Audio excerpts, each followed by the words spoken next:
It's good to see all three of you. I think we need to just dive right in. First question is, who has the biggest church? And what does that say about your value as a person? No, actually, I thought we might start a little bit more like the Trinity might do it. And since, as we say, John, you ain't from around here, I'll let you go first on this. But just wanted you to each, since most everyone knows all three of you, but everyone doesn't. So if you just would pick out one of the two and just say something about their church, but also something you admire about them. And you get to go first, and you get to pick either one of these guys. And if you hadn't been in the bathroom, I would have told you this in advance, but no. So you want me to say something about one of these two? And since you're one of the shy members of the Trinity, that's right. You're not going to talk about yourself. Okay. You're going to. You can be real short. Okay. Trust us. Yeah. Okay. Well, Bill, I've gotten to know over the years. I think the first time was at maybe a small groups conference at North Point. And his ability to actually make real a bunch of stuff that we're talking about, to be able to lead the charge for small groups and get people into community in all the ways that God's been at work at North Point, which is just remarkable, has been wonderful. So we don't get tons of chances to connect, but anytime we do, like at this conference here, it always feels to me like I always look forward to it. Every once in a while I have a question about something, and to be able to call Bill and ask about it, he's one of those faces, voices, and names that's always life-giving. You know, if you find out there's somebody that you get the chance to talk to, you think, yes, I actually want to do that. And Bill's one of those guys for me. Thank you. Yeah. Well, I get to introduce Chris McDaniel. Chris has become a friend through the years. About 10, 12, 13 years ago, there was a buzz going on in the city at a church, Trinity Anglican, and we were all wondering, what's going on? What's God doing down there? And we were really intrigued and really excited about it. And Chris McDaniel is the lead pastor at that fellowship, but it was just so exciting to see the life that has come forth out of Chris's leadership and his personal journey and affecting so many young adults in the city. And so through the last couple of years, we've gotten to know each other even better, and it's been just a real delight to see what God's doing through Chris and through Trinity Anglican. Thank you. I'm certainly not going to introduce this man who's been speaking for 2 days, other than to say, John, your talk years ago at a Willow Creek Leadership Summit, where you spoke on the concept of shadow mission, was probably one of the defining talks in my leadership life. If you've not heard that, you can access this talk online. It's a powerful exposition of a story that we're all very familiar with in the Bible. But I will say that talk for us and for our entire leadership team at Trinity, we were a bunch of young pastors at the time in a growing church dynamic, feeling excited and overwhelmed by what God was doing, and what you said about our mission, God-given, and our shadow mission, which is that God-given mission hijacked by 10 degrees through fear and insecurity, was a life-changing message for me. So I thank you for that. I'm honored to sit here with you. Well, I'm just going to say, if you're going to keep talking in a voice that deep and rich and resonant, I'm not going to say anything. Well, I feel like I've just said, okay now, thus saith the Lord. I know, I told him beforehand, I feel like one of the Teletubbies. I mean, compared to that rich Steve Brown voice that he's got, it's just... Yeah. Well, I have nothing of any value to say, so it might as well sound nice when it comes out.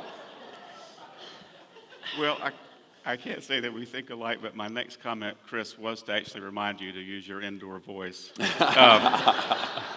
Well, the way we're going to handle this is the themes for this whole discussion.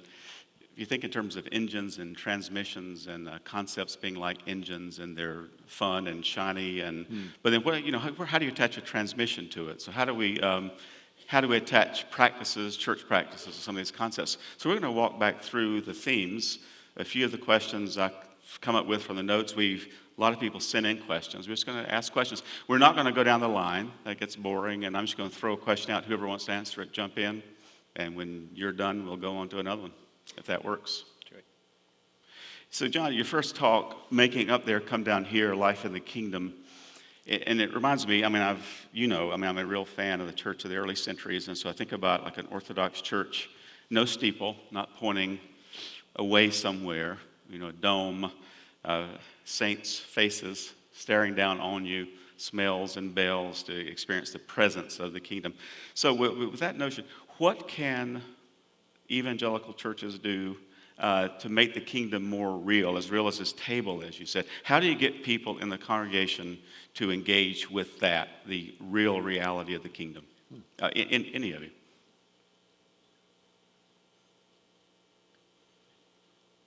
Guess that means John. No. Well, when I was at Willow, one of the things Bill would always say is we will teach our way out of or into or around any problem. So I think, for those of us that have a teaching ministry, just to be talking about the kingdom is critically important. I do think finding the right kind of language, and I mentioned something, I think, during that talk, and we might get into this now. The word kingdom is just such a difficult word. And if you've been around the church for a long time or you've been to seminary, the more you've been around and you can study it, the more accessible it becomes. But I actually think finding language, finding ways of talking about it where people feel like, oh, I get it, is hugely important. We'll sometimes talk about the with God life. We did like a whole year where it was just kind of all around that word with, because I think that's one kind of helpful way of talking about it. But I think to figure out how to teach about it and how to use language that makes it real and concrete and accessible to the average person. And in Jesus' day, kingdom was a word that everybody got. It had a long history in Israel, and it's interesting, even as you go through the New Testament, Paul doesn't use the language of kingdom nearly as much as Jesus does. And I think in our day, part of what's happened with spiritual formation there's been a rediscovery of the importance of the kingdom. And with folks like Tom Wright, you see that same dynamic. But I'd actually love to find out just kind of at different churches what language folks are using to help people understand it better, because just the word kingdom is pretty tough for most people. Yeah, I think language is the critical thing. When you come out of a conference like this, and the concepts and the teaching is so rich and deep, I think one of the first things that we have to do as practitioners, I think, is go wrestle with these and then contextualize them for our cultures. How do we create words? How do we create images even? I thought the concentric circle is a very helpful tool, but how do we do that in a very transferable way and do it in the context of our language? So wrestling this with spiritual formation language that is always already existing in your congregations, I think, is a huge piece to this. But at North Point, we talk about basically taking Matthew 22, where Jesus is talking to the Pharisees, and boiling down everything to growth in love with God and with others. Mm-hmm. So for us, it's a life of love. And what does that look like? Mm-hmm. Well, it's a life that is growing deeper in love with God and deeper in love for other people. And we categorize people in two camps, those inside the faith and those outside the faith. So it's growth in intimacy, community, and influence for us. But having terminology that you can take concepts and then transfer them. Also, we tried to be able to describe things on a napkin so that there's an image, and that's what I love about the concentric circle. You can draw that on a napkin, and that helps make it even more transferable. That's a great rule. Yeah. Yeah. It was actually a cocktail napkin, but I didn't want to say that in this context. Because it was a smaller napkin, not a big napkin. Yeah, like an orange juice napkin. But they understand that in the city. So. I would say at Trinity, we're all a bunch of drunks down in the city. And I'm an Anglican, so it's double jeopardy. For us, Tom Wright has been a massive shaping influence. His work on the resurrection has helped, I think, give language for our church to understand the kingdom in light of the concentric circles where we say that our body is kind of where the dominion happens, where life happens. And for us, coming into now at the very end of the Easter season, we have really worked at Trinity to unearth an extended exploration of what does it mean that God cares about physicality. Because if he cares about physicality in the sense of physical resurrection, then that liberates the people that we care for to begin to care about what justice looks like, what cultivation of beauty looks like in their context. And for us, the kingdom has to be rooted in where we live, where we work, our friendships, our family relationships, instead of that, to your point, this pointing away somewhere. And I think Tom Wright probably has done as good a job as anybody at helping root the kingdom in this physical power that God has in resurrection. The implications just go on and on and on there. Well, feel free to disagree with this, but I'm guessing we would all agree that Jesus had a number one teaching point, life in the kingdom, that's possible, that's here and now reality. And it's been argued that Paul had a number one teaching point, being in Christ, or Christ being in us, if we're good with it. To me, it seems inconceivable that their number one teaching points would be different. Is there a way of relating the 2 points, life in the kingdom, being in Christ, in God? Or is that where this with God life comes in? No, I think Paul and Jesus were fundamentally at odds. That does explain the need for so many seminaries. Yeah. Yeah. Hence why we have denominations. Yeah, I mean, I think it kind of gets to the language thing. Jesus came and he was primarily teaching to people in Israel. And so there was a whole long history of that notion of the kingdom of God. And people kind of understood that. Paul, his mission is to try to reach people outside of Israel. And that language, is not language that most of them used. And so I think to talk about being in Christ, I think both of them, the kingdom and being in Christ, are ways of talking about life with God, just to use another phrase. And again, I mentioned, if anybody has seen that, there's the Renovari Study Bible, Spiritual Formation Bible. Yep. And Dallas actually has a wonderful essay in the beginning of it where he talks about kind of how does all the Bible hold together, which is just this huge question, and kind of traces the arc. But that one single statement, the unity of the Bible is found in the offer of life with God, focused on the person of Jesus. So I think both kingdom language and me in Christ, Christ in me, are trying to speak to the reality of doing life with God. And before we leave this one, just the with God notion and keeping it very practical, what are things that have worked as far as helping people in a congregation live more and more moments with God? Well, Galatians 5 talks about keeping in step with the Spirit. And so I think that's a very important and fundamental concept that we're helping people understand, that it is a moment-by-moment experience, and that one of my responsibilities as a Christ follower is not just to think rightly, which I loved, because we're such a knowledge acquisition culture. And we think transformation comes from knowledge acquisition, and we all know that it's applied information that leads to transformation. So I just think it's understanding that as I apply moment by moment and keep in step with the Spirit of God is when I am living the kingdom life to its fullest. So just practically talking about keeping in step. We tell people to stay curious, to keep in step, and ultimately to own their own spiritual formation. It's their responsibility. The church partners with them, but it is not the church's responsibility to grow people. It is the work of God in their life as they surrender and yield to Him, and then we partner alongside with them. That's really good.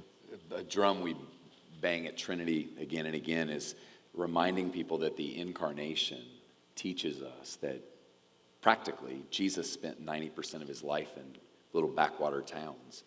He didn't hang out in Jerusalem a ton. We live in a culture that values the Jerusalem moments, the home runs, start a nonprofit, the big place. And so one of the ways that we remind and reinforce, and I think we're called by God to do this regardless of our context, is that if we truly affirm the incarnation, what we're really saying is that God is present in the routine, the mundane, the monotonous. We like to say at Trinity that Jesus spent 90% of his life in redneck Israel. He just did not hit the big stage. And when he did go to Jerusalem, he got himself killed.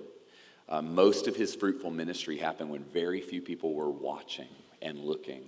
And I think that reminds us as we sit and speak to a group of people, and in my church context, it's young urban professionals, young creatives who've been conditioned, we have since we were knee-high to grasshoppers, that to be important, you have to do really big things and have people notice them. That, I think, undermines the essence of the with God life, because then if you're taking care of children or you're working in a cubicle and you're not where you thought you would be, you can think, well, I guess I'm just out of the game. And that just isn't what the incarnation teaches us. Thank you. And John, not being from around here, if phrases like knee-high to a grasshopper come up, should I interpret, or are you good? You're good with most? Okay, all right. I'm also wondering... Actually, I just wouldn't use them. Well, I'm from South Florida, so I can do this Southern interpretation thing, so if you need me to, let's get that. We're about to leave that one, but I'm wondering, it's maybe almost rhetorical, but if there's some language from spiritual direction that could be helpful here. It's just, at one level, we're talking about awareness. I mean, how do you help people experience more of awareness of the reality of God's presence? On a super practical level, every couple of years, I'll actually give out to our whole congregation a little copy of The Practice of the Presence of God. And, that's a book I find I just keep going back to over and over and over again. And we'll often start my morning just going through a section of that, because it's such a very kind of concrete, he'll have these wonderful things like the way that he approaches work, where, before I begin my work, I invite God to be a part of it. And then when I'm going through my work, I continually ask him for help and stop to reflect on it. And then when I finish any given task, I look back over it, and if there's any faults, I ask forgiveness without being discouraged and thank him for his help. And that's just such a simple framework around tasks. And I'll find so I'll spend days where I'm trying to do that all through the day and then give that to people to do. So that's one. The other resource that's been super helpful, but I'll teach this periodically more than I'll give it out, is Dallas's little book, Hearing God. And in terms of an interactive relationship with God, that was the most helpful book to me, because I wrestled growing up in kind of a typical Protestant church with, does God really talk to me? And Lily Tomlin had that great line where she said, why is it that when we talk to God, it's called prayer, but when God talks to us, it's called schizophrenia? Because if somebody says the Lord told me, there's all the goofy stuff around that, and it can be misused, and so... But Dallas helped explain it, at least for me, in a way that made it really clear. He said, when you think about communication is simply guiding somebody's thoughts.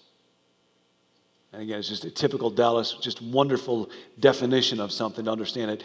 All the communication is guiding somebody's thoughts. That's all it is. And because we're finite, we have to use finite means to guide someone's thoughts. So in a setting like this, Bill, you'll make sounds, and because you do, all of us have thoughts that we would not have if you weren't doing that. Or we'll get a book and we'll see the letters, and so we'll see finite sights, but they make us have thoughts we would not otherwise have. All communication is guided thoughts.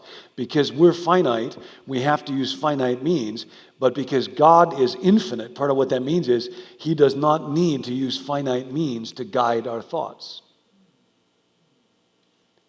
And so that means that I can be having a thought that's being directly guided by God. I had never thought about it with that kind of clarity or simplicity before. And then when you look at the scriptures, stories like the story of Samuel, where remember when he's a little guy and he's in the temple and he hears his voice and he says to Eli, what do you want? Eli says, I didn't call you. And it happens a couple more times. Then Eli says, speak, Lord, your servant is listening. And Dallas called that the ministry of Eli. The ministry of Eli is helping other people discern when God is communicating with them. And so just to be open to the possibility that there might be times when I have a thought and God is guiding that. God is at work in that. And just to be open to that possibility. Frank Laubach used to say, a mystic is someone who believes that when you talk to God, God talks back. That's his definition of a mystic. And, then there's all the coaching that you need to give people about, like, if you think God is speaking to you, it's probably a good idea not to say to other people, God is telling me. Because some people try to do that to win arguments, and it's real hard to trump that argument. So as a general rule, if God is telling you, the idea will be good enough that it will carry the day without your having to claim divine authority for it. And I may be mistaken about it. You know, I may mistake another person's voice. I might not know for sure that God is speaking to me.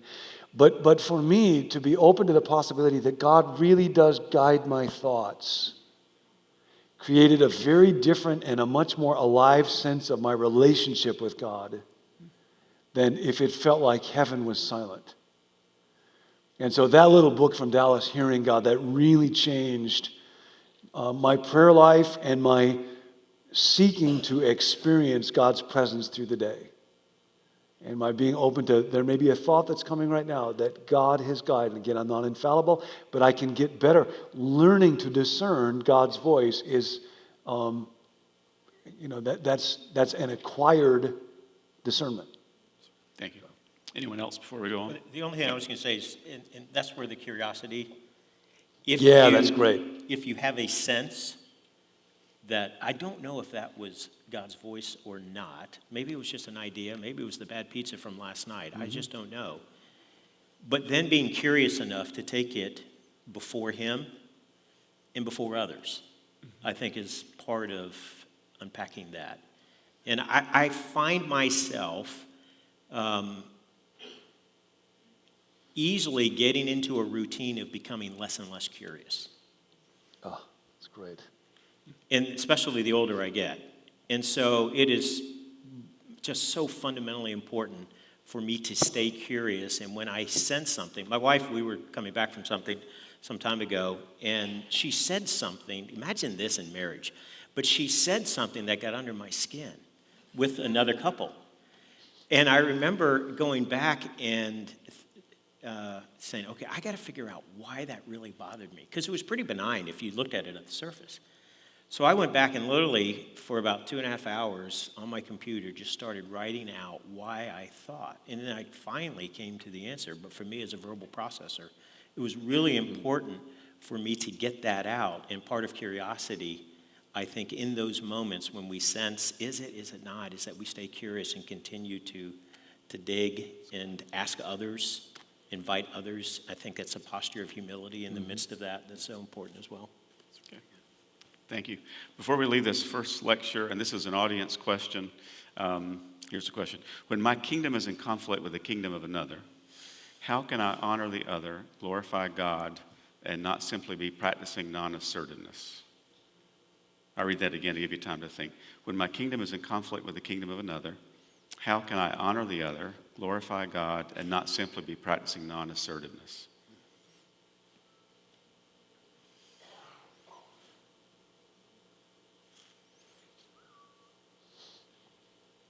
Well, I think we have to actively suppress insecurity that causes us to exercise our own dominion. I think a lot of times when we feel that we're in conflict and we're always in conflict. I mean, I think that's why the scriptures say when 2 or 3 are gathered, the Lord is there, because He knows He's probably going to have to break up a fight of some kind. I find the more at peace I am with myself in terms of being submitted to what God is doing, hopefully the less threatened I am by competing agendas. And so for me, I think, and for my family, we actively seek to subvert insecurity that causes us to react rather than to sit with tension or even sit with what could feel like persecution in the moment. Because it happens all the time. All the time. James 4 is becoming a really go-to chapter for me when he talks about why are there quarrels and arguments among you. And it's basically because you're not getting your own way. And I find that so much of the quarrels that we enter into is because I just want my way. It really has nothing to, it's important to fight for the important core of the faith. But let's be honest, the majority of what we fight over has nothing to do with core. It's all peripheral. Or it's your kingdom and not my kingdom. Or it's your will and not my will. And I think that's where walking in a posture of humility and as a learner, realizing that I can learn from everyone and from every situation is critically important. And also recognizing or maybe reminding ourselves, whose kingdom are we trying to build anyway? Is it my kingdom?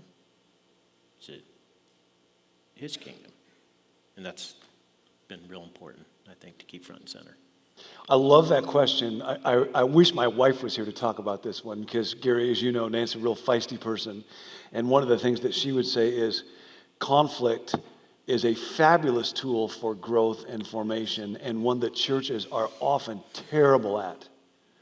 And when we get into spiritual formation conversations, very often with conflict, we'll talk about the bad parts of having conflict, but we don't talk about conflict avoidance and suppression and hiding, which is probably 90%, more frequent than people that charge into conflict in bad ways. It's bad to charge into conflict in bad ways, but you think about, like in marriages, just what you were talking about, to be aware of when your wife said something and it dings you. And then the important to think about that and talk about it. Mm-hmm. And to recognize, Les and Leslie Parrott have this great statement where they talk about there is no intimacy without conflict. And you have to fight for intimacy. And all of us, if you work at a church, you see this over and over. What happens in marriages is by the time the marriage is dead and there's no feelings anymore, what's happened Nancy and I came home from a party not too long ago, and we're getting out of the car, and she said, when we were there and we were talking, you were not making good eye contact with people. And people really like it when you just make eye contact with them. I thought, who died and made you the body language queen? Like, when did you get put in charge of my eye contact? And, but if you love somebody, you want them to be their best selves. And it's a really good point, and it will make me a better person and make me more effective with people. But when she said that, it irritated me. Now, is my irritation wrong? Is she getting bossy or directive with that? Or is it a combination? Almost always it's a combination. Almost always. But I would say a huge danger in churches, and I think this is huge in spiritual formation circles, is that we'll feel like going into conflict is probably sinful, and so we'll avoid doing it in the name of love, when the reality is it's fear, not love. I don't want to have a hard conversation because I'm afraid. I'm just afraid it will be painful to me. And so I'll just avoid it, but I'll talk about it as love or kindness. And then you see in marriages what happens is somebody says something and the other person feels dinged, and this just happens all the time. But I'll rationalize not doing anything because I'll say, well, it's just a 1 or a 2 on the scale of 10. But then what happens is there's a little distance between me and you. And I withdraw a little bit, and then a little more, and then a little more. And then eventually, there's nothing left to the relationship. But that didn't happen out of the blue. It happened because 10,000 times there were little dings that were 1 and 2, and somebody made the choice with their will, I'm not going to name it. And it was fear, not love. And then it becomes habitual, and you don't see it anymore. And so I actually think to lean into conflict and to do it when I'm not sure who's right and who's wrong. And I have to learn how to do it well. And that means, trying to name what it is that I'm feeling honestly and leaving space for the other person to respond and not getting accusatory. But in order to learn how to do it well, I have to do it bad first. That's the only way that we learn. So I think that one's huge. And I think generally in spiritual formation, literature, the movement, if I'd say there's one area that I think is a huge problem, it's conflict avoidance. And one of the words that rarely gets talked about in spiritual formation circles that Paul uses a lot is the word admonish. And I think until churches are places where, like what Nancy did with me, that was to admonish. Doesn't mean that she's superior, really means that she loves. And it ought to be done with a humble spirit. But I think that question is a huge one. I think there's massive misunderstandings. I think we spiritualize over conflict avoidance in ways that do huge amounts of damage. And that's a big part of why churches so often have a cold lovelessness this far beneath the surface. Because there's this smoldering, dark, angry withdrawal. So, Yeah, just to underscore that, it's also the element of one of my favorite definitions of the kingdom, I think you touched on it, or when Dallas says the kingdom is that realm where the will of the subject and the will of the king are becoming one. So when there's a conflict of will with God, that's one thing. I think the advice to lean into it is still the advice, but ultimately it's surrender. Surrender is not necessarily the goal when there's a conflict of will with another, right. but to not avoid, to lean into it. I think that's wonderful. All right, that's the end of lecture 1. John, back to you. This comes up a few times for you, so I would like to know, what is the airspeed of a coconut-laden swallow? 57 miles an hour. Yeah. Thank you. I won $10. Actually, it depends if it's a European swallow or an African swallow. I was thinking Lithuanian. Yeah. Number 2, second lecture, the ultimate small group life in the Trinity. Just got back from Singapore. You 20 hours on a plane, you catch up on movies, so I'm very familiar with Ron Burgundy. So if Ron Burgundy, and I also kind of think of this as maybe the anti-Trinity, his posse and Ron. So if Ron started attending your church, what activities might he find that would help him be motivated to bring a brutal, bloody death to his ego? Or, if you don't like that one, you can stay with that one. Or, if the will is transformed by experience, not information, what are your best ideas for will transforming experiences?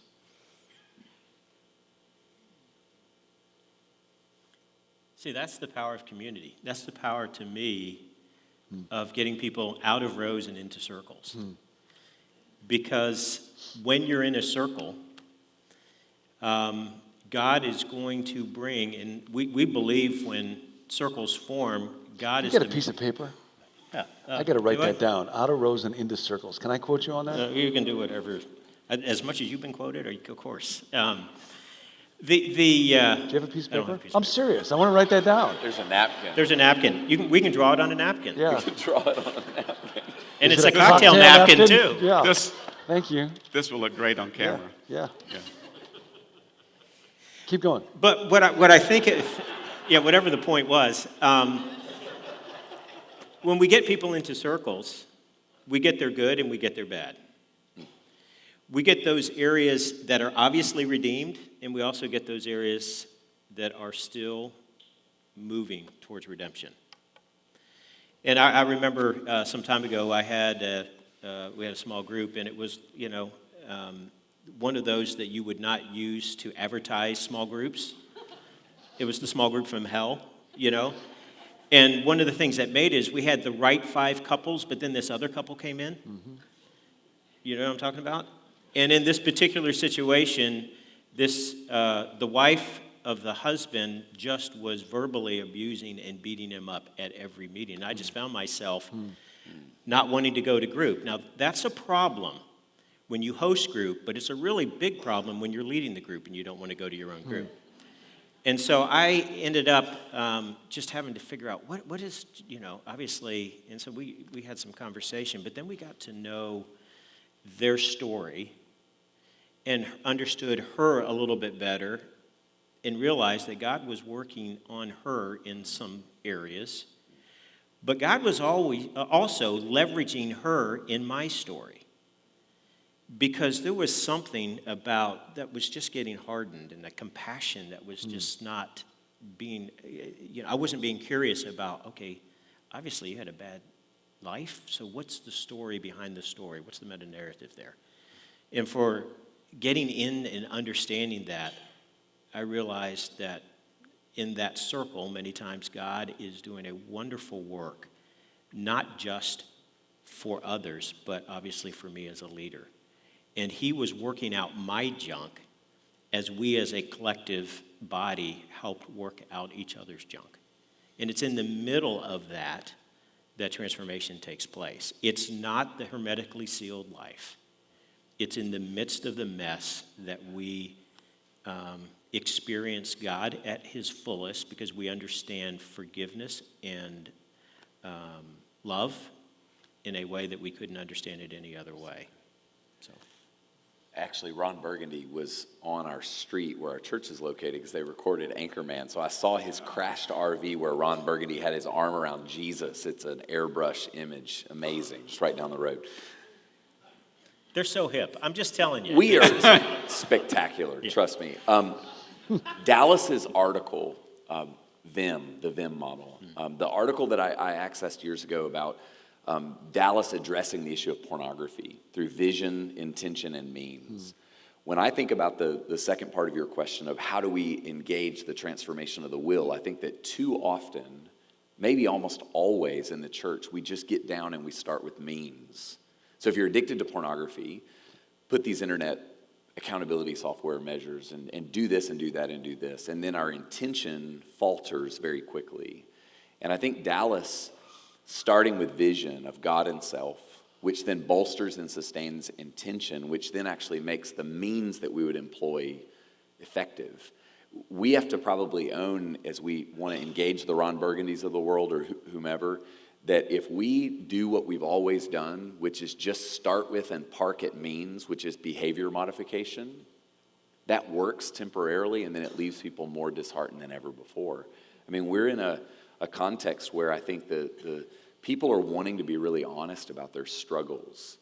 And if we just meet them with, you just need to put this accountability software and do this and do that, I think we're missing the harder work, which is actually the more sustainable work because, right, like I think Willard was absolutely right when he said if our vision is not attuned to God, then we will falter in our intention and our means will just become forms of hypocrisy or slavery.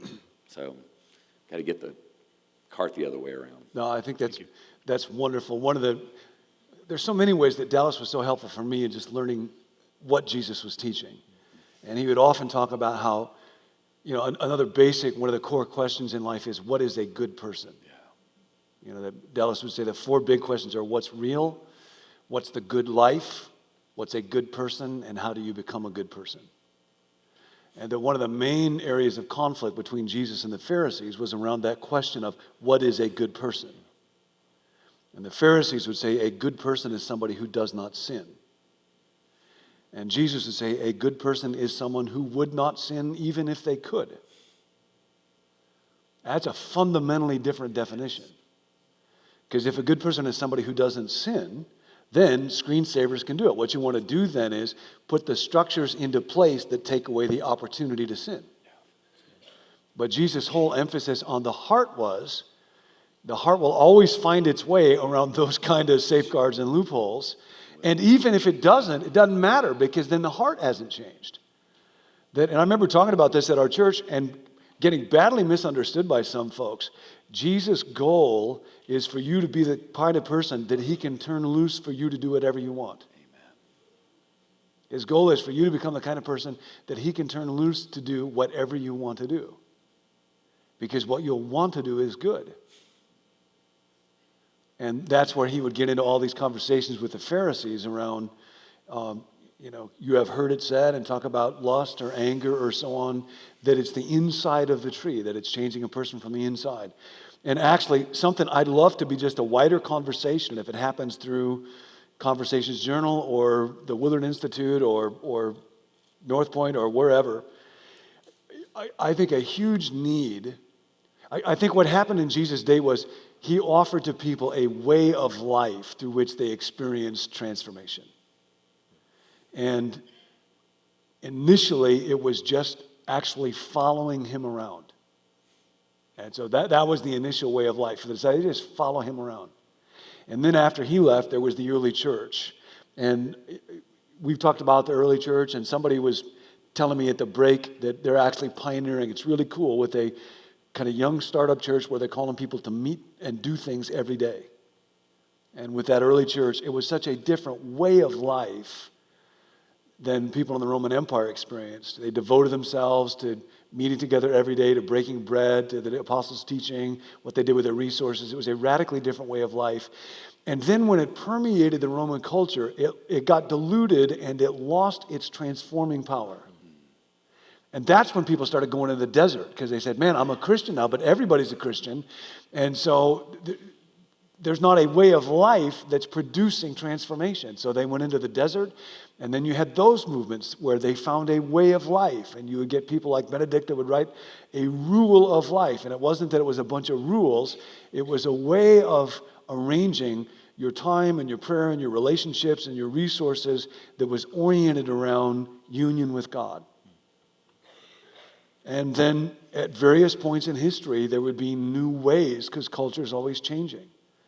And the 12 steps are kind of a secularized version of a way of life. They're not mechanical, they're not legalistic, but you can tell if somebody's doing the 12 steps or not. Or Life Together by Bonhoeffer. That was a way of life. And I think a huge need in our day is, what's a way of life?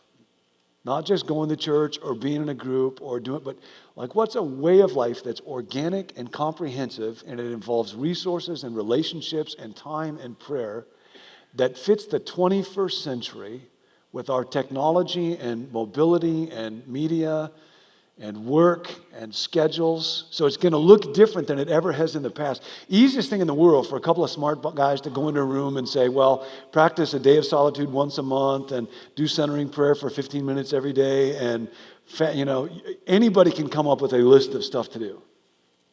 What happened with things like AA or with the Rule of Benedict is it actually worked. And then eventually it got written down. But it worked first. And I think the great experiment that's begging to be done in our day, I'd love to be a part of it, I wish we were a lot farther down the road with it, is what's the transformational way of life in our day that ordinary people living in our society, in our culture, with real jobs and cars and internets can enter into, through which we can receive that kind of power. So, anybody who wants to be a part of an experiment like that one, and I'll sign up, and I would love for God to help shed light on that one. One of the fascinating temptations we have when we begin to unearth conceptual thinking around a way of life. I remember under Gary's leadership in the Renovare program, we were tasked to create a rule of life. And I did. I went and put pen to paper, and I created the most absurdly unsustainable rule of life ever. But it looked so good on paper, except for the fact that I didn't do any of it. And the frustration of that was almost demoralizing, because it's like it's almost like feeling like you stumble upon this treasure and you go to pick it up and it's too heavy to pick up. So then what we do is we just discard it and think, well, I guess that doesn't work.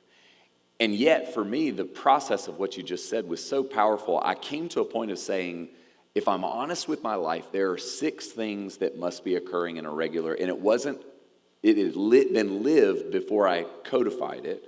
And my rule of life now is so simple because it's actually what God does and how God meets me, both physical, intellectual, meditative, contemplative, but it's not that overwhelming structure. And I think that's a temptation for Christians, well-intended pastors and lay people alike, is we want to be rock stars of holiness, and so we create unsustainable rhythms, and then we stop doing it. And God wants us to maybe get back to what's actually, where does he meet us? Where do we feel his pleasure? And then name those things and live as accountable as we can to be faithful to that. That's another good phrase, rock stars of holiness. I'll say some things later. I'll say some things later. Oh, are you still here? Yeah. That's rich. I thought so. No. Oh, Chris, is that too personal to share any of those, your 6 keepers? No, it's not at all. Daily contemplative Bible reading. I'm a pastor, so I read the Bible for my job. That does not count for me in terms of the entirety of my soul nurture. So for me, it's a daily office in the Anglican lectionary. I read it quietly and slowly and ask the Lord to speak to my heart at the beginning of the day.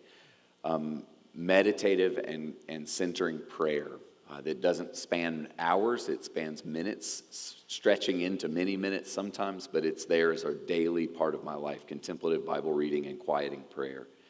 Also, I'm a reader, so this is not for everyone. I am always reading challenging nonfiction, worldview cultivation. I think too many people stop reading when they graduate from college, and we need to have our worldview shaped. So I'm reading challenging nonfiction, and I'm always reading inspiring fiction. It's a part of my rule of life. If my imagination is not being cultivated, I go stale. I'm a boring preacher then. I'm not interesting to be around. So I read fiction. And then I also exercise. 4 years ago, I woke up one day and my face was all numb, and I thought I was having a stroke, and my wife informed me that it was the cumulative effects of stress. So I've been exercising because it's a way that I can meet God, and some of my clearest thoughts and my most honest prayer happens after running for me. And so that's a part of my rule of life, physical activity. And then finally, I engage in regular, vulnerable conversations with trusted associates. My wife being the chief of those, but I have a number of male friends, some of whom are in the room, and we are accountable to share life together. Those 6 things keep me out of the ditch, and they've not been hard to follow because they're life-giving. It's what the Lord's taught me. Thank you. So shifting to the third talk, but wait, there's more, abundant living here and now. And most of us are aware that Dallas Willard said something like that he would not trust a spiritual formation program that didn't significantly resemble AA. So this is a question from the audience. I lead a 12-step recovery ministry at my church. How can I help participants craft their own vision for recovery that is larger than sobriety from their addiction, which will help them through the methods of the 12-step, propel them through the methods of the 12-step program? Read it one more time. Yeah. This person leads a 12-step recovery ministry, and she wants to know, or he wants to know, how can I help participants craft their own vision for recovery? And here's the heart of it, that is larger than sobriety. Well, it's been interesting kind of walking with somebody that I'm real close to who's involved in 12 steps. One of the phrases that comes up a lot from the 12 steps is moral sanity. And kind of what does moral sanity look like? And I think in many ways that's kind of another language for the kingdom life. Because then it doesn't look heroic anymore. And that's one of the great things about the 12 steps is when you're in them, they require the surrender of the will and full devotion, but never in a way that if it's creating pride or self-righteousness, you always know it's gotten off track.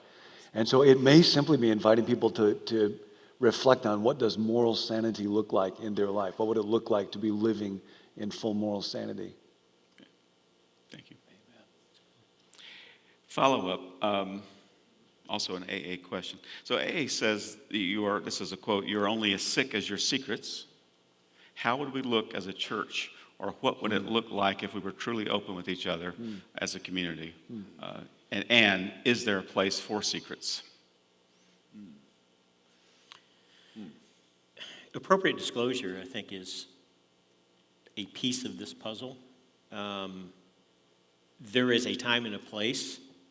If I start a small group, or if I'm in a community and I start and lead there, the group may not be prepared. But I do say it is the speed of the leader is the speed of the team. So whoever is leading that, their vulnerability, their transparency, their willingness to go first gives everybody else in the circle the permission to go next. And so I think it's critical that the leader model what it means to be appropriately disclosing the work of God in their lives or the work of their own failure, and being willing to say, okay, I really blew this, but God redeemed that, and or I have this in my life, will you as a community come around me and walk with me through it? I think is hugely formative for the rest of the group and group members. We're too nice. We're just too nice. Christians are too nice. In grad school, I was tasked to go to an AA meeting. If we're going to talk about recovery, we probably have to admit that a lot of us in this room have not darkened the door of an open AA meeting. I would encourage you to do that. Yeah. It's a revelation. One of the reasons why AA meetings are so good is because people are free to cuss. Everyone's there because they're aware of a need and brokenness and powerless to overcome. And in Christianity, we manage our faces. We act like we know more than we do. We act like we're more competent than we are. And so for us, if we're going to model the speed of the leader, and I think that's true, we probably have a moral obligation to expose ourselves to models that appear to be secular and yet are accomplishing transparency better than we are. And we're not great, are we, as American Christians, at institutional humility, at saying, boy, I think I could learn from a bunch of people who cuss and swear and are smoking right out back and coming in, drinking coffee by the gallon when they're in the meeting. But you will learn, and they're everywhere. And I think that for us, there's a sense of having to be really willing to risk if we're going to create environments where secrets can be shared. And I will just be the first to say, our church is not very good at it. We want to be. But the Southern Christian niceness creeps in on that transparency and really does make it hard to get real sometimes. There was Tim Keller tells about this. Anthony Delbanco, I think, something like that, went to a 12-step meeting, and there was a guy who was talking, but there was a lot of pride, just and arrogance and self-centeredness soaking through his words. And another guy who had really hit bottom was next to Anthony and said to him, "That used to be me before I achieved low self-esteem." Yep.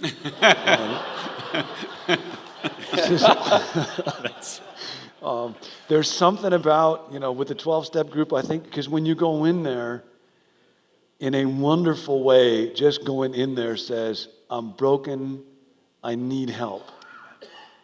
And it just has a way of leveling the playing field in a really good way. And another interesting thing about the dynamic with that, there's that. And then when you go in there, you feel like everybody is for you. And it's hard to articulate that, and that's not even one of the steps, but it's kind of like we're all fighting the same enemy that could kill any of us. And we all know the pain that everybody else is going through, and we're all trying to move towards the same hope. And so there's just a starting place is, other people want to help you. And if you call somebody from there and say, I was at this 12-step meeting, they're going to be inclined to help you. Yeah. And churches don't always have that same sense. There can be a neutral or even a distant environment. So, somehow finding that dynamic where when you come in, there's that same feeling of, I'm here because I'm broken, and we're all for each other. You just feel that when you go into a 12-step meeting. Okay, and really go to one. To whet your appetite to see that rather than hearing us talk about it is such a powerful thing. Whether you struggle, it's not about addiction. Open meetings, it's not a lack of integrity to attend an open meeting and remain silent. You'll see it, and it can give you a grid maybe and a prayer for us to cultivate that in our own communities. Okay. Audience question asking for some clarity. It says, your definition, John, of a disciple was anybody with a goal to live in a way Jesus would live. This reminded this person of the WWJD and the book In His Steps. These can come across to me as setting your will to try to figure out what Jesus would do and then doing it. Could you clarify how your definition of a disciple is different from wearing a WWJD bracelet or following Sheldon's example in his book? Yeah, Dallas actually has a section on that, I think in the Spirit of the Disciplines, I think that's right. Where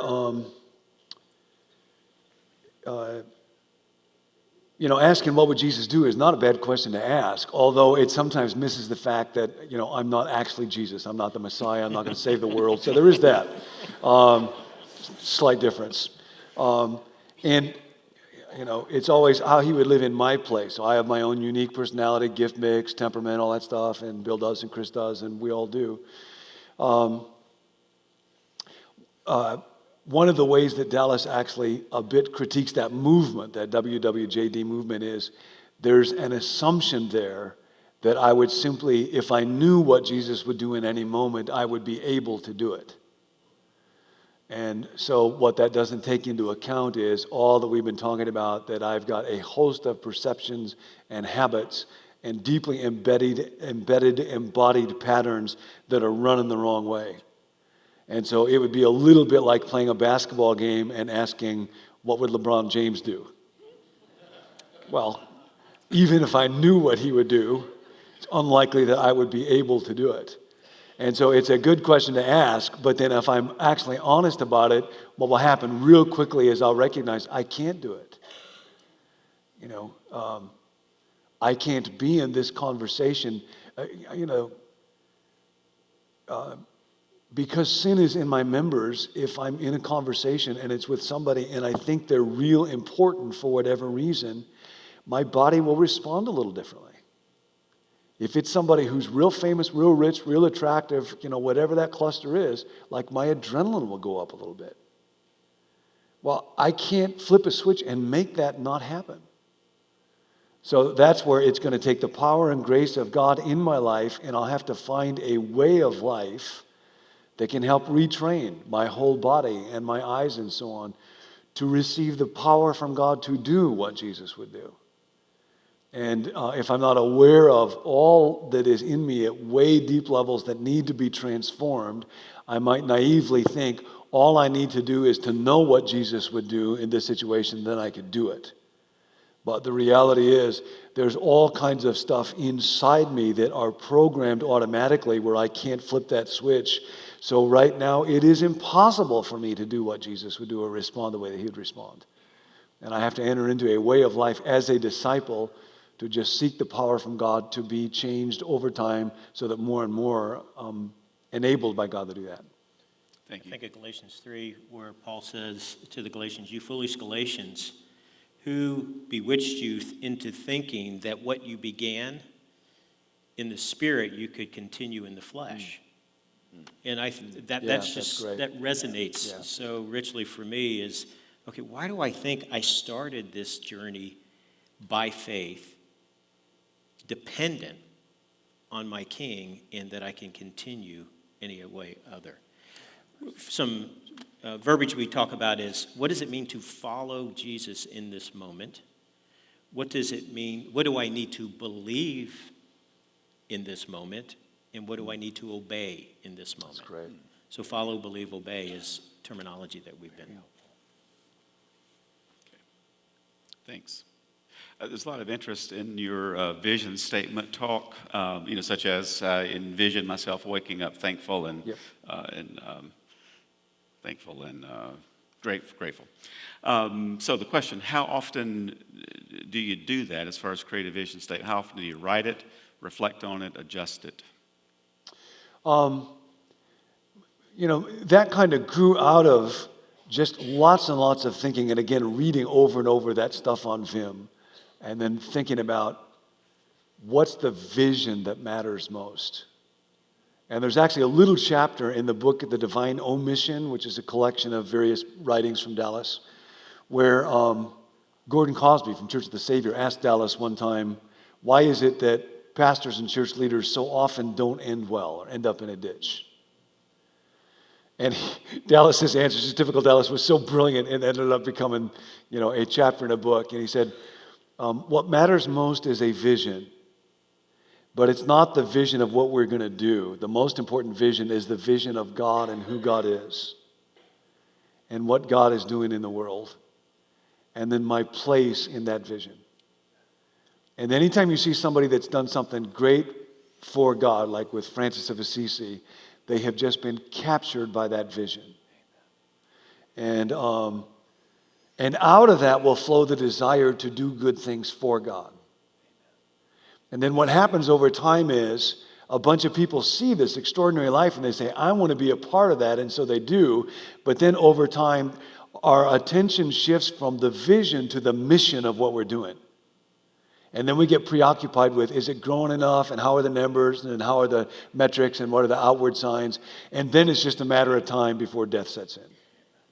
And so always the task is to come back to that vision. And so that's where that thought about just how do I renew the vision of what it's like to be loved by God. And I'll think of goofy things. I remember when I was in high school, and there was this girl who was just gorgeous, and a friend of mine told me, John, she wants you to ask her out. She likes you. And I went to bed that night, and I could not stop thinking about, I can't believe she likes me.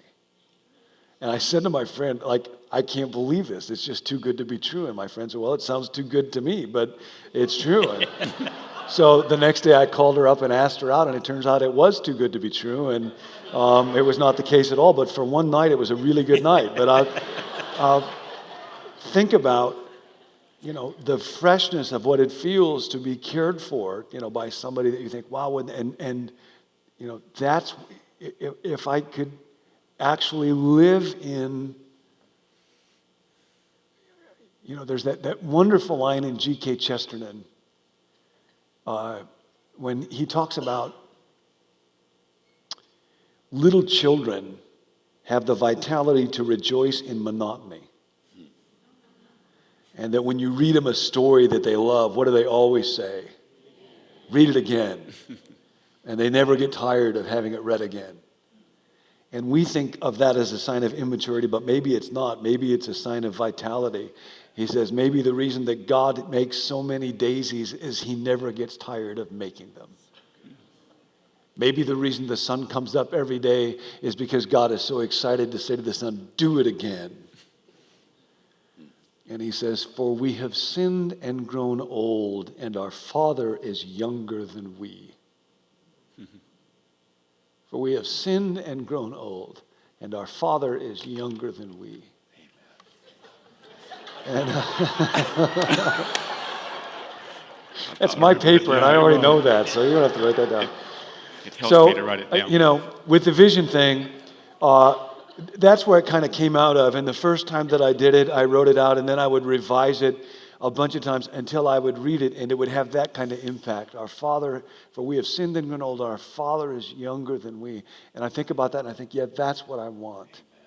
And so, I don't know, every 6 months or so, I'll just go back and read through that, and then rewrite it so that it'll have that same sense of, oh, yeah, that's what I want. And so it's just a periodic deal that I will do. I think with the mind, so much of it comes back, Bill, to what you were saying about information. We think that what we need is new information. And so those of us that teach so often, and I wrestle with this all the time, I think I got to come up with new information to dazzle people. Here's a way to exegete this passage that you never thought of before, but now I have found the true meaning of it. And mostly that's not what the mind needs. Mostly the mind needs wonderful truth to be centered in, to come back to over and over, so that when I come back to it, I think, oh yes, oh yes, oh yes, oh yes, that's what I want to live in.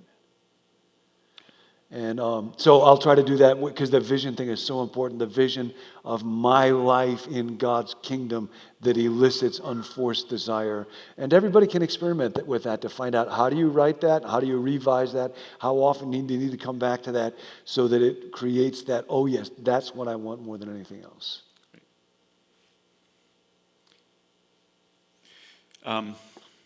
So this Saturday, living between crucifixion and resurrection last night. So the darkness between those 2 days raises the question. This is a little bit off topic, but I think it's important if any of you want to weigh in. Dark night of the soul versus major or minor depression, like in your own life, or if you're doing spiritual guidance with someone, any rules of thumb for teasing out when it feels like it's a dark night of the soul, a gift from God versus something else? There's a book, Sheldon Van Auken, I can't remember what his... Van Auken wrote, Severe Mercy. If you haven't read that book, that's a phenomenal book. But at times in our lives, God allows certain things that end up being, as he would say, severe mercies in our lives because they save us from ourselves. And in his situation, he was talking about how he literally worshiped the ground of his wife, and then God took her. And it ended up being a severe mercy to him because he realized that he had taken the object of his worship and taken it off of Christ and put it on his wife. And so it was a severe mercy. Well, those things happen in little doses, thankfully more often in little doses than in big doses. But sometimes we have Job weeks, or we have Job months, or Job years. And it's just so critical to have a group of people with you that you can process those things. Obviously, a good counselor is an important piece of that. And I think all of us have talked numerous times to multiple counselors, but also having other people who have processed the last dark night of the soul with us, so they can do some comparisons. Okay, is this thinking? What is this about? But I think there is something in Christendom that, in Christianity, that tells us, well, if you're walking with God, then you will be exempt from those experiences. And we'll go back to the same arguments that Jesus used in the gospel, or the man who was born blind at birth, and said, okay, was it the parents or is it his sin? And we always want to point to something. And I think sometimes we just need a community to process with. We need people who we can walk with, who know us well, who will say, you know what, you have just, this is ramifications of living in a fallen world, and this is going to be something that God will choose to redeem in your life and give you hope through it. Continue to walk with your head up and your arms locked. And so for me personally, I mean, my wife and I have talked to counselors for years. We're direct opposites. Mayhill's wrote a book, Opposites Attack, Not Just Attract, you know. And so it's been, we're 28 years into marriage. We love each other. We're crazy about each other. And we can get upside down as quickly as anybody. And it's having other people in our lives who know that about us and will walk with us through it as we get stuck. And we get stuck interpersonally at times. We get stuck spiritually at times. And having others in our lives is so critical to helping us get out of the ditch. Two are better than one, because when one falls, there is another to pick them back up. But pity the person who has no one who can pick them back up.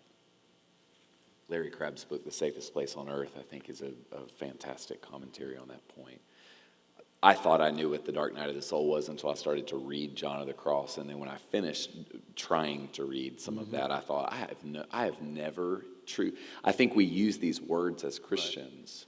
Right. And I will just say, at the risk of offending some, that some of us, we think we've walked through dark night of the soul. Read about what he's really talking about. I'm not sure that as many of us have as would claim. And yet we feel very isolated, fragmented, and alone. And so community is very important. But I think I am growing in using more restraint and caution with certain terms, and that is one of them for me. So we'll leave it to the man who's been trained in such matters. I don't know what that even is. I thought I did, but I think John of the Cross had something a little more strenuous in mind.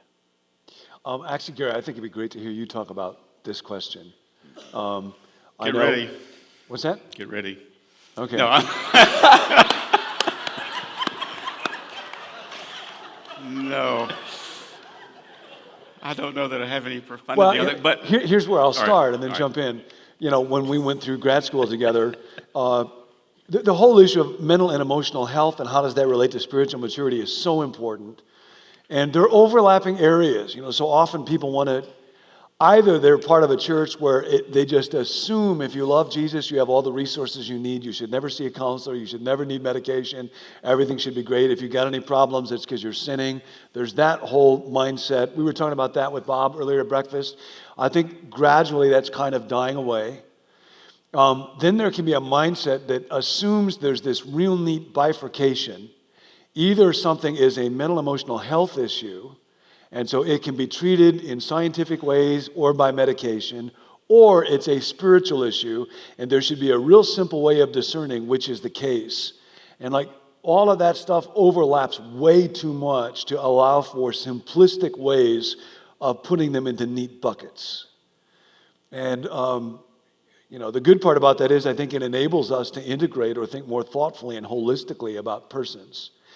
When we were going through graduate school, when we would look at things like depression, one of the diagnostic rules of thumb was you begin by trying to rule out physical causes first. So that, for example, if there's this severe depression going on, you might look to see if it's a bipolar depression. And this may have changed. At that time, the use of lithium was almost a litmus test for the presence of bipolar depression. And if somebody suffered from bipolar, lithium would bring them out of it. And if lithium didn't impact something, then by definition, it was not a bipolar depression. So there is a pretty clear-cut way of trying to find out if it was bipolar. And the way that you would begin in doing careful diagnosis is you look for the most physical causes first, and then you move out from there to look at more environmental or emotional, mental causes for it. And I still think that's not a bad way to begin. So if you're working at a church or you're in a small group with somebody or you're counseling with somebody, if they're suffering from depressive symptoms, where, they're sad a lot, they're having suicidal thoughts, their appetite is affected, their sleep patterns are affected, they're not able to function anymore.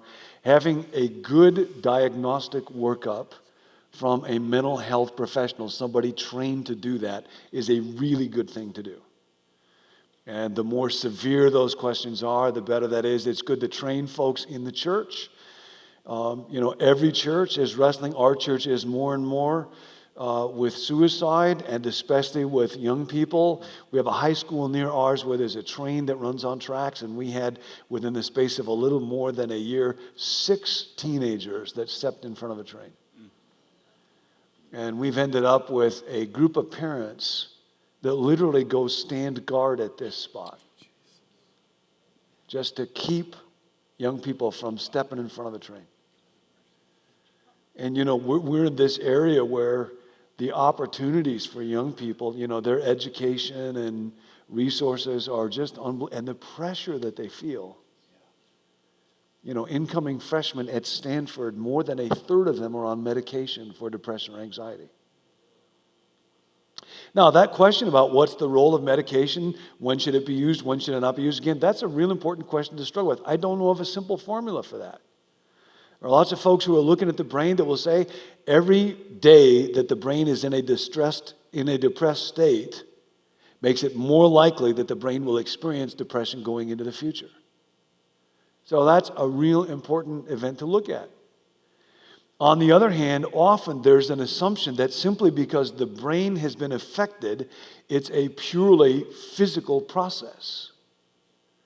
And again, that book that I mentioned by Kent Dunnington about addiction and virtue, it's really interesting.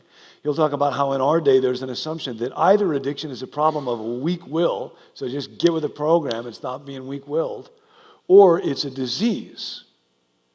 And if you look at the literature on this, very often from the AMA and so on, they'll simply say, well, the brain states of addicted people are different than the brain workings of non-addicted people, which is proof that addiction is a brain physical disease. And the problem with that is the brains of world-class cellists are different than the brains of non-cellists. That does not mean that cello playing is a disease.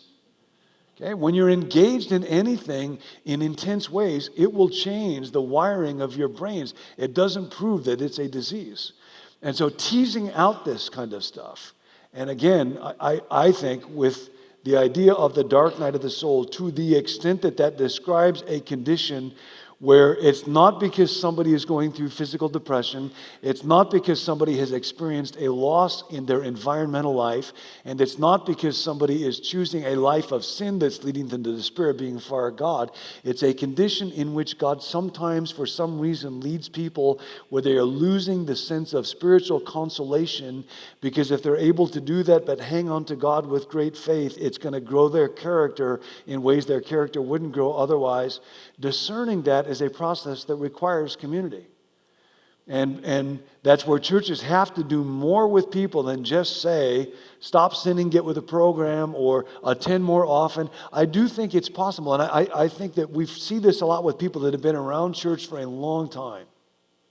A lot of times, churches work best with people that are new Christians, and they actually work worst with people who have been Christians for 20 or 30 years.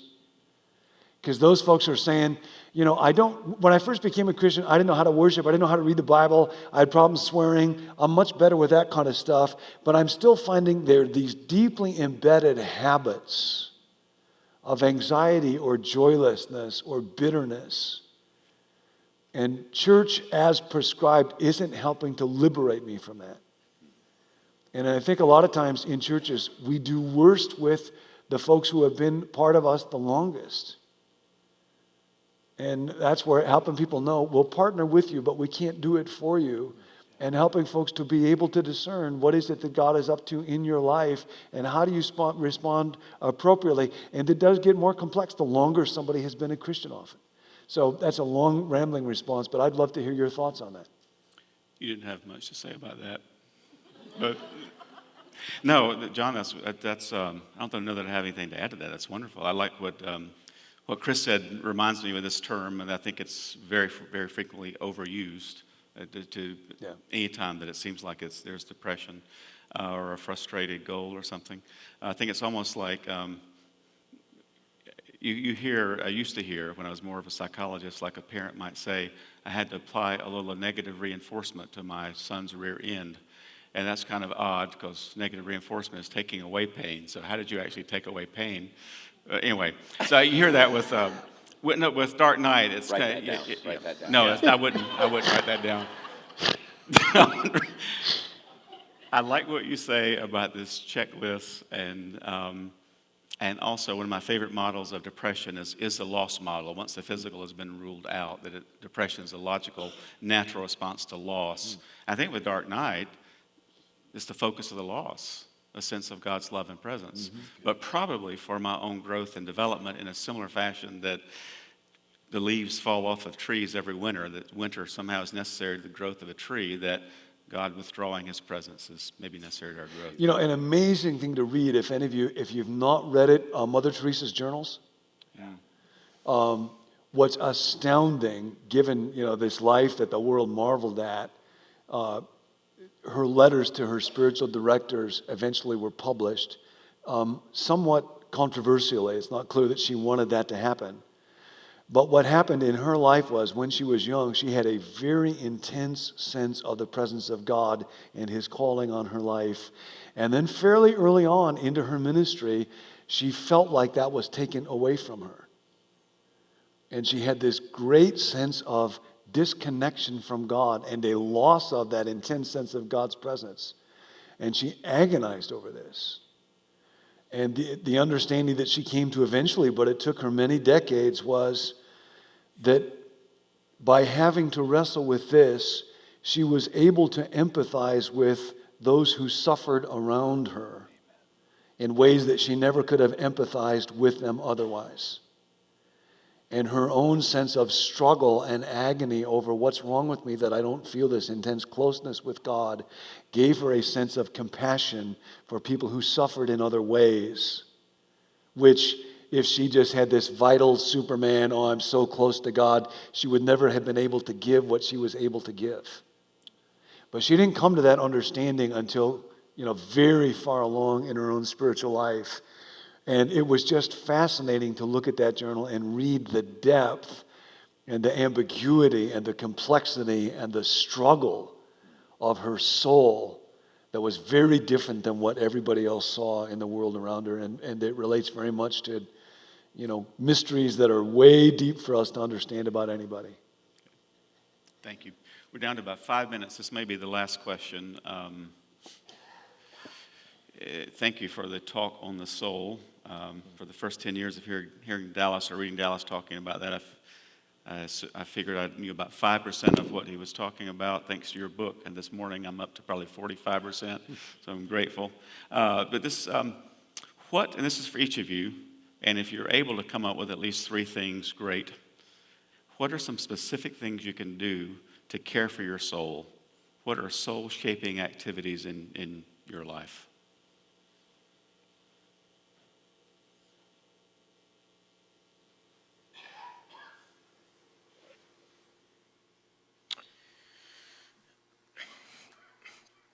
The first one is obvious, but it's paying attention to it.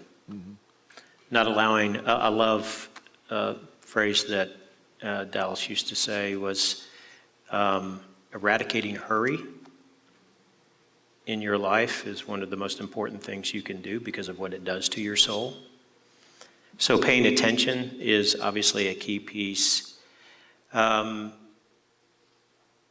me, it is really important. I am an extrovert, and as an extrovert, I get replenished by being with people. But it is extraordinarily important for me as an extrovert to have solace and alone time. And I used to say, well, that's just not my wiring. That's just not, I'm not a contemplative. So therefore, all the rules don't apply. Well, it's a matter of degrees. But I've got to have space, time.